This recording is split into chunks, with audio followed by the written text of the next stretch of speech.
Não, me corrói isso que a Alicia falou, gente. Eu ouvi muito isso dos palmeirenses hoje, essa coisa de depender de um garoto de 17 anos, gente. É muita coisa. É um time do gigantismo do Palmeiras, não pode jogar um tamanho dessa responsabilidade num garoto. E assim, hoje durante a transmissão, antes de falarem, eu já fiquei, eu olhava assim, cara, não é possível, sabe? É um peso muito grande quando a gente vê que jogadores que poderiam ajudá-lo, não conseguiam, já porque é isso que a gente tem falado. As pessoas falam da agenda positiva, mas a gente vem falando desde o ano passado que o Palmeiras joga pelos garotos. Você viu? Contra o Boca Juniors também.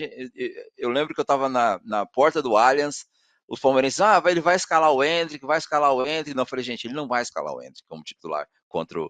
E aí o Endrick entrou naquele jogo contra o Boca, fizeram aquela coisa toda, levou o jogo para os pênaltis.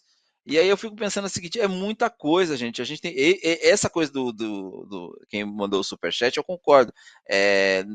Eu acho que para mim a cobrança tem que ver porque esse time ficou dependente, ficou jogando tudo para cima de um garoto de 17 anos. Aí é o momento que eu viro corneta, viu, Marinho?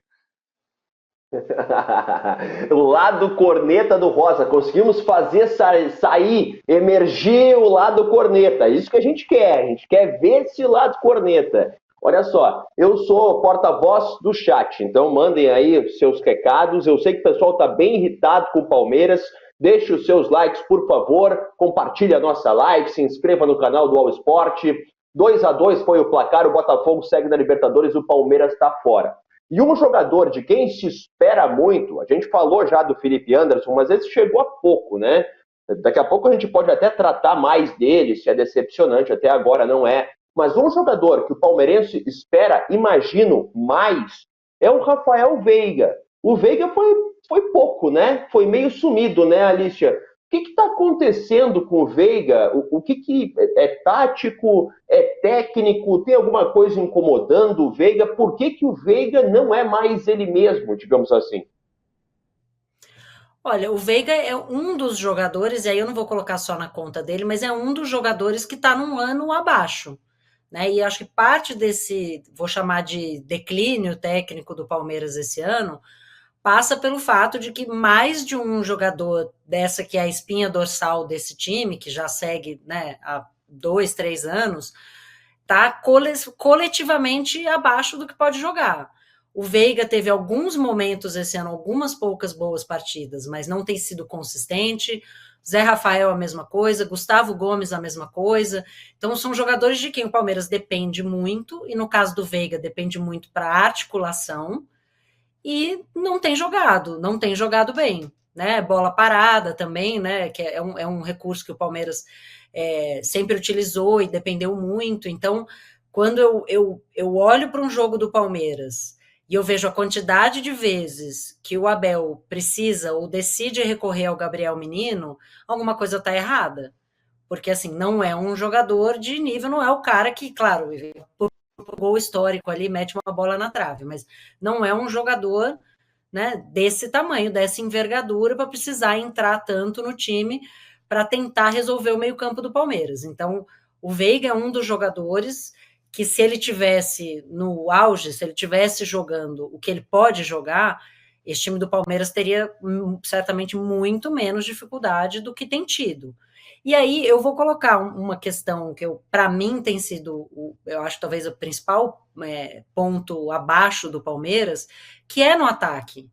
Porque o Palmeiras cria chances, o Palmeiras finaliza, mas não consegue acertar na última bola. Não consegue. Não tem assim o Pedro, o Luiz Henrique, o Igor Jesus, o cara que vai lá, mas você vai dizer, não, mas o Flaco Lopes fez o gol contra o São Paulo, fez gol hoje. Fez, mas também perdeu um monte de gol, né? E em algumas bolas nem conseguiu chegar. Então, mesmo no cabeceio, que é o principal fundamento dele, ele tem falhado, né? E o Rony é a mesma coisa, às vezes acerta, às vezes erra, mas tem errado muito mais do que acertado, né? O Felipe Anderson não tem conseguido, né, desempenhar esse papel mais ofensivo. Então, o Palmeiras, para mim, tem como principal problema hoje a eficiência nessa última bola, que se o Palmeiras, em várias dessas partidas em que perdeu, ou que empatou, ou que não conseguiu construir o resultado que precisava, como foi o caso contra o Flamengo, ele teve chance e não conseguiu matar o jogo.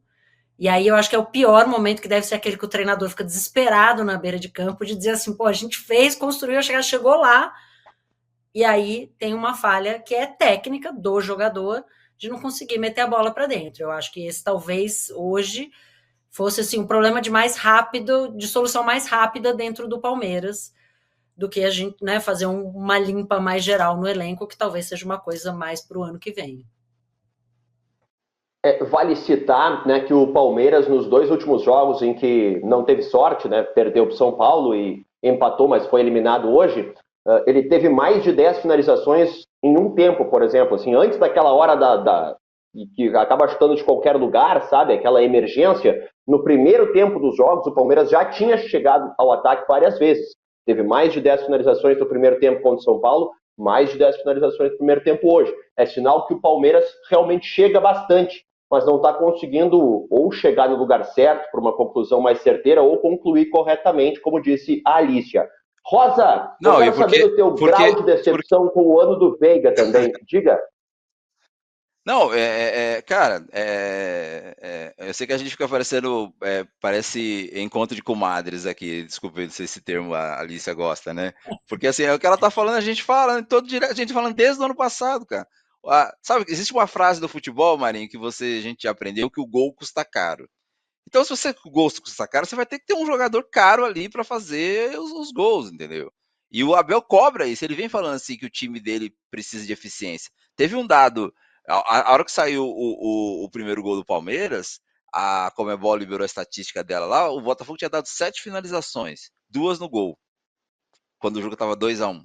Você viu como é o que conta, a eficiência, que o Palmeiras realmente cria muito. Só que assim, é um time também, muitas vezes mecânico, né? Que pega a bola e já cruzamento, pega a bola, cruzamento, pega a bola, cruzamento. Tanto os 2 gols, os 3 gols saíram de. Eu acho que muitas vezes fica a falta de repertório, mas a pergunta sobre o Veiga, a gente já vem falando também desde o ano passado. O Veiga, ele precisa e o Abel põe na conta dele a questão também da estafa física, da estafa de pressão, de ser o cara, de ser cobrado ali, tem que sempre jogar bem, de não ter no elenco um jogador que faz o que o Veiga, tanto que o Veiga, uma coisa que eu gostei, que o Abel fez naquele jogo contra o Flamengo, onde ele recuou o Veiga para jogar praticamente ali como volante, sabe? Tentando dar uma outra alternativa para o Veiga jogar. E o Veiga também não é um garoto um jogador que é esquecido. A marcação sobre ele, e tem que ter os coadjuvantes para ajudá-lo, mas o ano dele realmente também não sei se a gente vai tomar uma dura aí do internauta falando que é agenda positiva, mas o Veiga tá muito abaixo, né? Tá muito abaixo. Já estamos tomando. Tá muito abaixo, tá devendo, mas é que assim, a frieza do torcedor eu sei que é difícil, né? Mas você tem que analisar os porquês, né? Os porquês que um jogador como o Veiga tá abaixo. Porque não tem um jogador como ele, o Abel já falou, é o jogador que é o cara que tem das bolas paradas, das bolas, não sei o quê. É o jogador responsável para buscar. Então, e todo ser humano no futebol, na vida, tem seus momentos de baixa. O que acontece é que tem que trazer, eu sei que a palavra é muito forte, sobressalentes que façam, ou jogadores que compõem, que ajudam. O que eu ouvi muito isso também hoje dos palmeirenses é assim, mas o problema do Felipe Anderson é que ele joga na mesma faixa de campo do Estevão. Eu falei, gente, como assim, né? O jogador jogou na Europa, jogou no sei o quê. Ele pode se adaptar numa outra função. E aí, realmente, ele jogou no lado esquerdo, e não é o João Felipe Anderson que entrou no lado direito contra o São Paulo. Eu falei, gente, aí realmente os caras têm razão, né? Tem razão entre aspas, né? Ele não consegue jogar da mesma forma no outro setor de campo. Eu falei, gente, então por que traz um jogador que só consegue fazer uma função, né? Aí o momento corneta 2, entendeu, Marinho? E não é o que ele diz, ele mesmo se vangloriou dessa polivalência dele na coletiva de apresentação, né?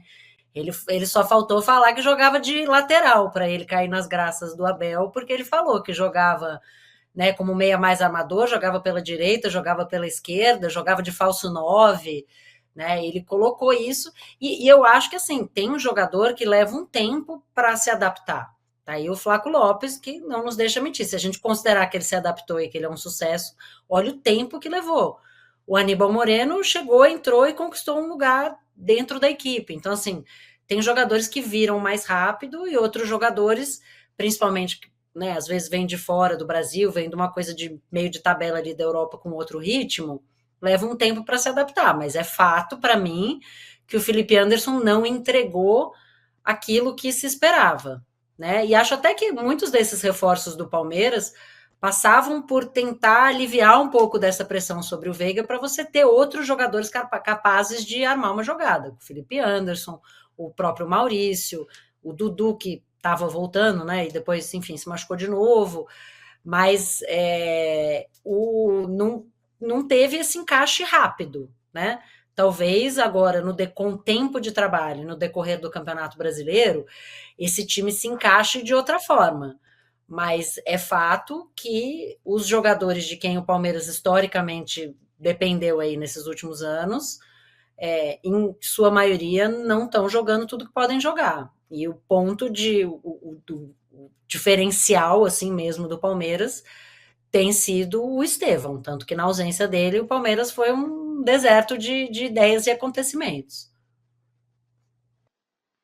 O Rosa me diz assim, ó, gol custa caro. Bom, o Flaco Lopes custou 35 milhões de reais, meu Deus do céu, né? É caro, não tem saído tantos gols, mas o Flaco Lopes custou uma graninha pro Palmeiras, né? Não veio por pouca coisa. Erra, faz. Custou, mas... Né? Mas e o Luiz Henrique, quanto custou? Isso que eu tô falando. O Luiz Henrique provavelmente deve ter sido mais. Vou até pesquisar aqui. Não, é mais, a do Luiz Henrique era a mais cara, né? O Botafogo tem as duas mais caras. 106 milhões? É muito dinheiro. É muito dinheiro, tá maluco. Mas enfim, não. Pelo menos foi a primeira coisa que eu vi aqui, foi 106 milhões. O Almada, né? Custou mais de 100 milhões ao Botafogo. Tá bom, não vamos discutir milhões. Não, tô brincando, eu sei, eu tô brincando com você, mas é isso que você falou. A questão não é depender só do Flaco Lopes, é trazer outros jogadores que também possam dividir a responsabilidade com ele. Por isso que eu falo. Eu sei que vamos falar assim, mas o palmeirense já sabia que o Endrick não ia jogar. Eu fico imaginando assim, exercício de futurologia, assim, exercício de quem tá com o coração dolorido. Como é que seria o Endrick nessa partida, entendeu? Nessa confusão toda. Ali, bola vindo para cá, bola vindo para lá, entendeu?